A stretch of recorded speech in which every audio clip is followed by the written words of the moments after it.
بسم الله الرحمن الرحيم. الحمد لله حمدا كثيرا طيبا كما أمر. قال الله تبارك وتعالى في القرآن المجيد والفرقان الحميد: قل هل يستوي الذين يعلمون والذين لا يعلمون. صدق الله العظيم. وقال النبي صلى الله عليه وسلم: إنما الأعمال بالنيات وإنما لامرئ ما نوى فمن كانت هجرته إلى الله ورسوله فهجرته إلى الله ورسوله فمن كانت هجرته إلى دنيا يصيبها أو امرأة ينكحها فهجرته إلى ما هاجر إليه أو كما قال عليه الصلاة والسلام. بڑے ہی عزیز اور محترم طلبہ اکرام، ہمارے آج سال کا آغاز ہے 2024 تعلیمی سال کا۔ یقیناً اللہ تبارک و تعالیٰ کی بہت بڑی عنایات ہیں ان لوگوں پر جن کو اللہ تبارک و تعالیٰ نے اپنے اس دین کو سیکھنے اور سکھانے کے لیے منتخب فرمایا ہے۔ اللہ تبارک و تعالیٰ سے دعا ہے کہ اللہ تعالیٰ ہمیں اس نعمت کی صحیح معنوں میں قدر کرنے کی بھی توفیق عطا فرمائے۔ یقیناً آپ سب حضرات آداب سے واقف ہیں، لیکن بطور تکرار کے میری عادت ہے کہ سال کے آغاز میں یہ چیزیں ذکر کرتا ہوں تو بطور تکرار کے بیان کر دیتا ہوں۔ علماء نے لکھا ہے کہ 6 آداب ایسے ہیں جو ہر طالب علم کے لیے ضروری ہیں۔ اگر آپ اپنے پاس ڈائریوں میں نوٹ کر رہے ہیں تو آداب المتعلم کا آپ عنوان اسے دے سکتے ہیں، یا اردو میں دینا چاہیں تو طالب علم کے آداب۔ اس میں 6 چیزیں عام طور پر بنیادی طور پر ذکر کی جاتی ہیں۔ پہلی چیز تصحیح نیت، اس لیے میں نے حدیث مبارکہ بھی بخاری شریف کی اور نقل کی ہے، جس میں آپ صلی اللہ علیہ وسلم نے اعمال کا دار و مدار نیتوں پر قرار دیا ہے۔ ہم میں سے بہت سے طلبہ ایسے ہیں جو سال ہر سال پڑھتے ہیں لیکن انہیں اپنی نیت کا علم ہی نہیں ہوتا، اور ظاہر ہے جب آپ کو کسی چیز کا علم ہی نہیں ہے تو اس کا آپ ادراک بھی نہیں کر سکتے، اس کا آپ احتساب بھی نہیں کر سکتے۔ جس کا حکم ہے احتساب کا بھی اور ادراک کا بھی، تو جب آپ اپنی نیت کو جانتے ہی نہیں ہیں تو ظاہر ہے اس کے بارے میں آپ کیا خیال کریں گے اس کا۔ تو اس لیے سب سے پہلے تو یہ ہے کہ اپنی نیت کو جان بھی لیں، پہچان بھی لیں، اگر غلط ہے تو اس کی تصحیح بھی فرما لیں۔ اس لیے ہم نے پہلا عنوان قائم کیا ہے تصحیح نیت۔ اس میں بنیادی طور پر علماء نے 4 چیزیں بیان فرمائی ہیں تصحیح نیت میں، کہ میں علم کیوں حاصل کرنا چاہتا ہوں۔ پہلی چیز اس میں ذکر فرمائی ہے کہ میں علم حاصل کرنا چاہتا ہوں جو حالات سے نکلنے کے لیے۔ قرآن کی آیت میں نے تلاوت کی، آپ کہہ دیجئے هل يستوي الذين يعلمون والذين لا يعلمون، کہ کیا علماء اور جہلاء برابر ہو سکتے ہیں؟ کیا علماء اور جہلاء برابر ہو سکتے ہیں؟ تو گویا اللہ تبارک و تعالی یہاں علماء کی، اہل علم کی تعریف بیان فرما رہے ہیں اور جہلاء کی مذمت کو بیان کر رہے ہیں۔ تو ہم یہ علم حاصل کرنا چاہتے ہیں جہلاء کی فہرست سے نکل کر علماء کی فہرست میں آنے کے لیے، تاکہ ہم اللہ کی ہوئی تعریفوں کا مصداق بن جائیں اور اللہ کی ہوئی مذمتوں سے ہم نکل جائیں۔ تو تصحیح نیت میں پہلی چیز ہوئی، میں یہ علم حاصل کرنا چاہتا ہوں جہالت سے نکلنے کے لیے۔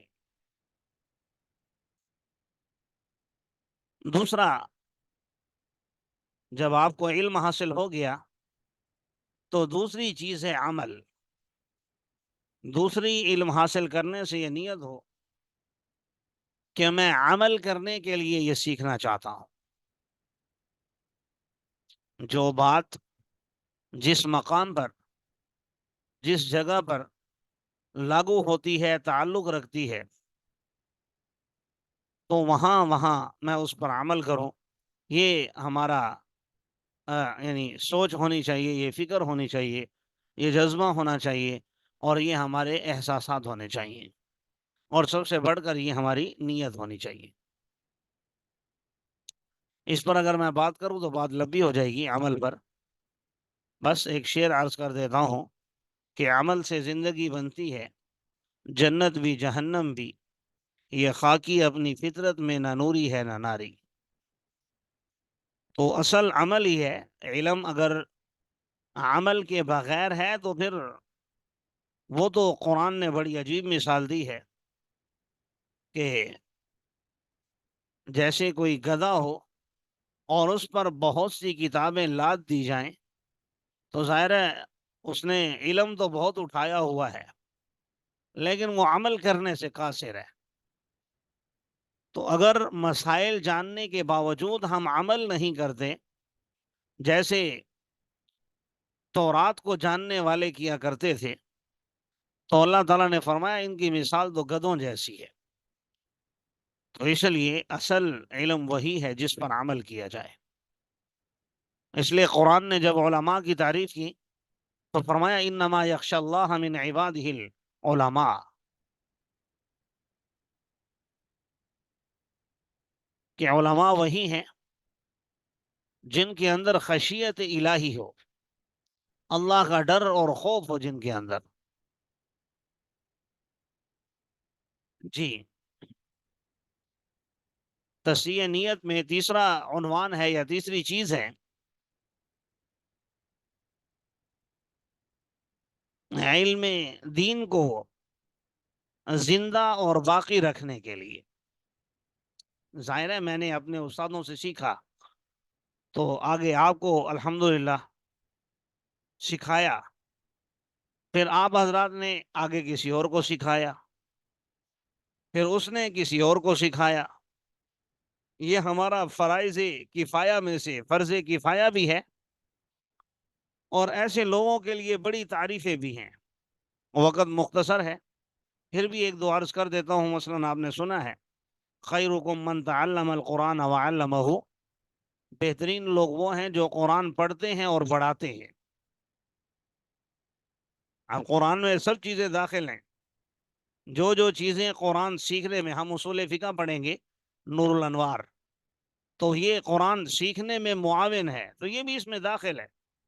حدیث بھی داخل ہے، جیسا کہ آپ صلی اللہ علیہ وسلم نے ارشاد فرمایا نظر اللہ عبدا سمع مقالتی فحفظها فوعاها واداها، او كما قال علیہ الصلوۃ والسلام، کہ اللہ تعالیٰ اس انسان کے چہرے کو تر و تازہ رکھے جس نے میری بات کو سنا، یاد کیا، اپنے ذہن میں، دل میں محفوظ کیا، پھر اسے آگے دوسرے تک پہنچا دیا۔ تو تیسری چیز علم دین کو زندہ و جاوید رکھنے کے لیے، ایک اور حدیث میرے ذہن میں آپ نے ارشاد فرمایا بلغوا عنی ولو آیا، میری طرف سے پہنچاؤ اگرچہ ایک آیت ہی کیوں نہ ہو۔ یعنی جتنا بھی تم نے سیکھا ہے اسے آگے سکھانے کی کوشش کرو۔ تو ہمارا یہ زوم پر جمع ہونا اور آن لائن کلاس میں ایک دوسرے سے مخاطب ہونا، یہ یقیناً اسی نیک مقصد کے لیے ہونا چاہیے۔ اس میں کوئی دنیاوی غرض مقصود اور مطلوب نہ ہو۔ حاصل ہو جائے وہ الگ چیز ہے، لیکن مقصود نہیں ہونی چاہیے۔ تصحیح نیت میں چوتھا عنوان ہے منفعت خلق خدا۔ یہ بات بھی اسی تیسری کی تشریح میں آ گئی کہ میں اس علم دین سے خلق خدا کو نفع پہنچانا چاہتا ہوں، خواہ وہ سکھا کر ہو یا اس علم کے ذریعے جو آپ کے اندر خشیت الہی پیدا ہوئی ہے اور آپ حقوق ادا کرتے ہیں سیکھنے کے بعد، تو ظاہر ہے وہ بھی نفع پہنچانا ہے۔ تو مختصر طور پر آپ کے سامنے 4 چیزیں آ گئیں پہلے عنوان کے تحت: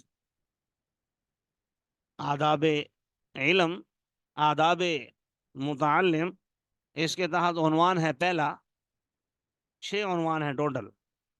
پہلا عنوان ہے تصحیح نیت۔ تصحیح نیت میں نے 4 چیزیں ذکر کی: جہالت سے نکلنے کے لیے، عمل کرنے کے لیے، علم دین کو زندہ اور جاوید اور باقی رکھنے کے لیے، نمبر 4 منفعت خلق خدا کے لیے۔ یہ 4 ہماری نیتیں ہیں، اللہ تعالی ہمیں ان پر قائم و دائم رہنے کی توفیق عطا فرمائے، آمین۔ دوسری چیز اس عنوان کے تحت ہے، میں زیادہ وقت نہیں لوں گا، آپ حضرات پریشان کہیں نہ ہو جائیں کہ پہلے دن ہی کافی تفصیلات ہو گئیں، تو اگلے عنوانات مختصر ہیں۔ تو دوسرا عنوان ہے مقصود علم، کہ علم حاصل کرنے کا مقصد کیا ہے۔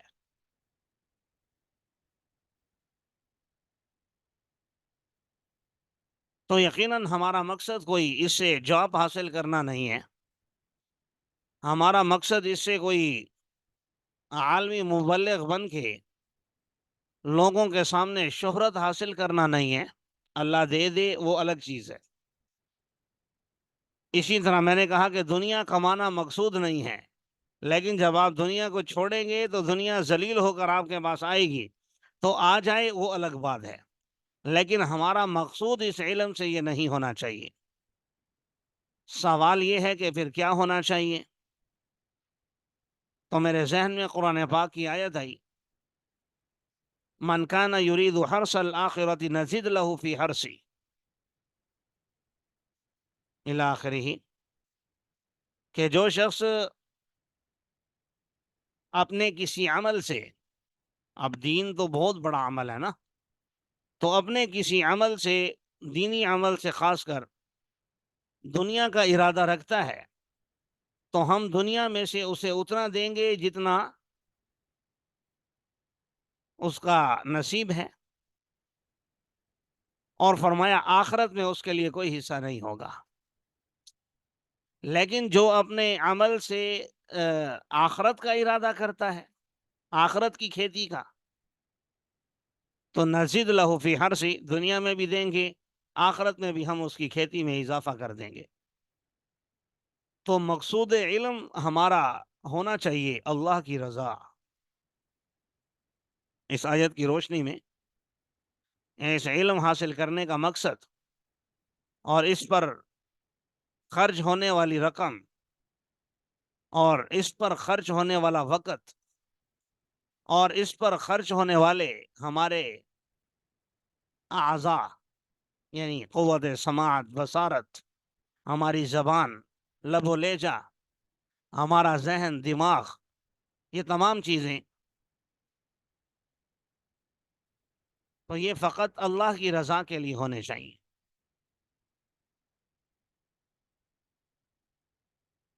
تیسرا عنوان ہے آلات علم کا ادب۔ آلات علم میں اگر آپ کلاس میں بیٹھے ہوں تو وہاں آپ کی تپیاں، آپ کی کتابیں اور آپ کا قلم، آپ کی کاپی، تمام وہ چیزیں جو کلاس روم میں ہیں، ہم چونکہ آن لائن ہیں تو اس میں آپ کا لیپ ٹاپ شامل ہے، آپ کا کمپیوٹر، آپ کا موبائل، اور پھر اس ادب کا تقاضا یہ ہوگا کہ آپ کو اپنے موبائل کو، اپنے لیپ ٹاپ اور کمپیوٹر کو پاکیزہ رکھنا ہوگا۔ یقیناً آپ سب رکھتے ہوں گے، یہ بات محض تکرار کے لیے ہے۔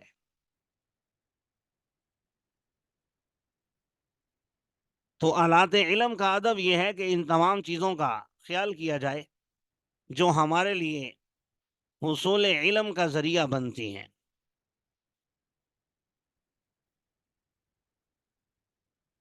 دارالعلوم دیوبند کے علماء میں سے بڑے عالم ہیں، آپ نے نام سنا ہوگا، علامہ انور شاہ کاشمیری رحمہ اللہ تعالی، بہت بڑے عالم تھے۔ کسی نے ان سے اس مقام اور مرتبے کا پوچھا تو دو چیزوں کا ذکر فرمایا، جن میں سے ایک چیز ادب، فرمایا یہ مقام ادب اور احترام سے ملا ہے۔ عربی کتب آپ نے دیکھی ہوگی، ان کے حاشیے ٹیڑھے میڑھے ہوتے ہیں، یعنی کتاب سیدھی ہوتی ہے، حاشیہ کبھی سیدھا لکھا ہوتا ہے، کبھی بین سطور میں لکھا ہوتا ہے، کبھی الٹا ہوتا ہے۔ تو ان کے بارے میں آتا ہے کہ یہ ہم تو پڑھنا ہو تو کتاب کو گھما دیتے ہیں، پڑھ لیتے ہیں سیدھا کر کے۔ تو فرمایا کہ یہ اس ڈیسک کے یا تپائی کے خود کتاب کے ارد گرد گھوما کرتے تھے اور کتاب کو نہیں گھماتے تھے، یہ ادب کا عالم تھا۔ پھر اللہ نے وہ مقام اور مرتبہ دیا کہ آج ہم کلاس میں ان کا نام احترام سے لے رہے ہیں اور دنیا ان کو جانتی ہے۔ تو یاد رکھیے ادب، بلکہ میرے ذہن میں ایک مقولہ آ رہا ہے، الدین کلہ ادب، دین تو سارا کا سارا ادب کا ہی نام ہے۔ با ادب با نصیب، بے ادب بے نصیب۔ گویا نصیب بننے کا، تقدیر کا دار و مدار انسان کے آداب پر ہوتا ہے۔ اللہ تعالی ہمیں یہ باتیں سمجھنے کی توفیق عطا فرمائے۔ اسی میں چوتھی چیز ذکر فرمائی ہے، اگرچہ وہ آلات علم میں داخل ہے لیکن علماء اسے الگ طور پر بیان کرتے ہیں، اساتذہ کا ادب۔ یقیناً اساتذہ بھی اس بات میں شامل ہیں، آلات علم میں، کیونکہ حصول علم کا ذریعہ سب سے بڑا تو استاد ہی ہے، لیکن علماء نے اسے علیحدہ ذکر فرمایا کیونکہ باقی چیزیں عام طور پر بے جان ہیں، جیسے میں نے ذکر کیا کاغذ قلم وغیرہ۔ اور استاد وہ واحد ہستی ہے جو انسان کو صحیح معنوں میں انسان بناتی ہے۔ تو اس لیے فرمایا اساتذہ کا ادب بہت ضروری ہے۔ نمبر 5، وقت کی پابندی۔ کمی بیشی ہو جاتی ہے، پریشانیاں بھی آ جاتی ہیں، مسائل بھی آ جاتے ہیں، وہ الگ صورتحال ہے، لیکن یہ کہ کوئی عذر نہیں، کوئی پریشانی نہیں، کوئی مسئلہ نہیں، اس کے باوجود سبق کا ناغہ کر لینا یا سبق میں شامل نہ ہونا یا شامل ہو کر بے توجہی سے بیٹھنا، یقیناً یہ نقصان دہ ہوگا۔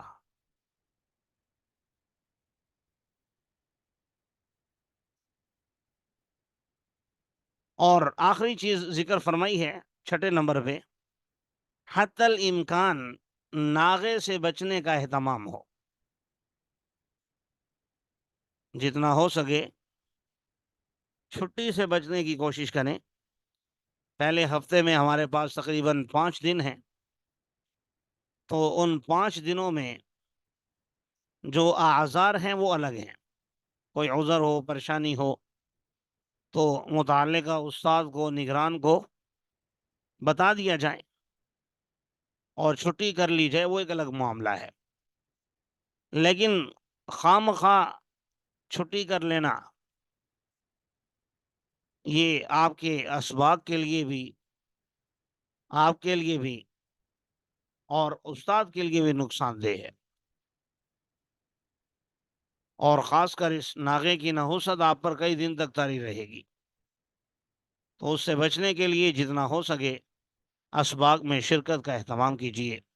اللہ تعالی ہمیں ان سب باتوں پر عمل کرنے کی توفیق عطا فرمائے۔